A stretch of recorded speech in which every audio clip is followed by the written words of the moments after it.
আলী ভাই, আপনি কোনো টেনশন করতেছেন নাকি? হ্যাঁ, আমি তো মারাত্মক টেনশনে আছি। এনে পাইকরাটে একটা লিগ ছাড়ছে, এদিকে একটা লিগ আনছিলাম। এখন আমার দল তো প্রথম অবস্থা ভালো খেলছে, এখন আমার দল তো ফাইনালে আলাই দিলে। এখন আমার সবকিছু ঠিক আছে, আমার একটা ভালো গোল কি নাই? আরে মিয়া, আমি যাইতে কোনো সমস্যা নাই। আমার কাছে একটা গোলকি নাম্বার আছে ভালো। কোনানে? আরে ব্রাজিলের মিয়া। আরে মেয়েদের নাম্বারটা দাও তোমার। হ্যাঁ, নাম্বারটা নেন মিয়া, আমার তো একটা কোনো সমস্যাই নাই।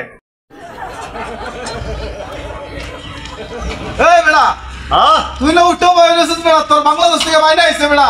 আলাপ কর। বাংলাদেশ থেকে বাইরে আইছে বিতা। হ্যালো, হা অবশ্যই অবশ্যই আমি রিল্যাক্সে আছি। টাকা কিন্তু 1 লাখ টাকা লাগবে।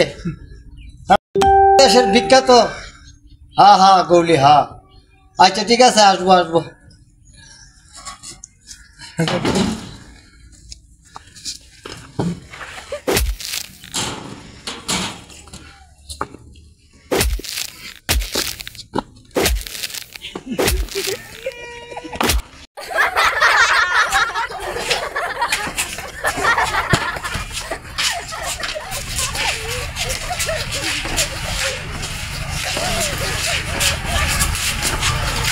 আলী ভাই, আপনি যে বলছিলেন একটা ভালো একটা গোলকি দরকার, এই যে আমি নিয়ে এলাম। আমার ব্রাজিলের নাম করে গোলকি।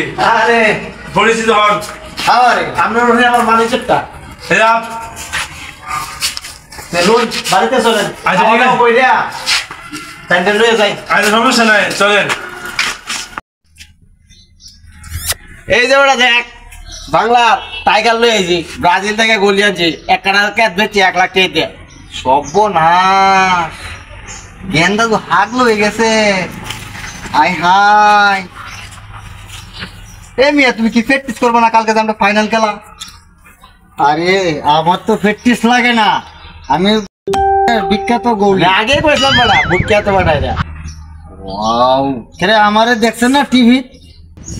চ্যাম্পিয়ন গোলি না আমি, আমারে প্র্যাকটিস তো 24 ঘন্টায় করি।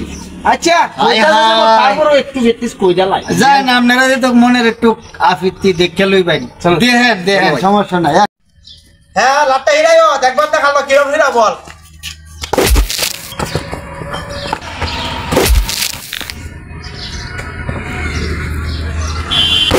দেখছুন, আমি বাংলাদেশের সেরা গোলি বলটা রিসিভ করছি।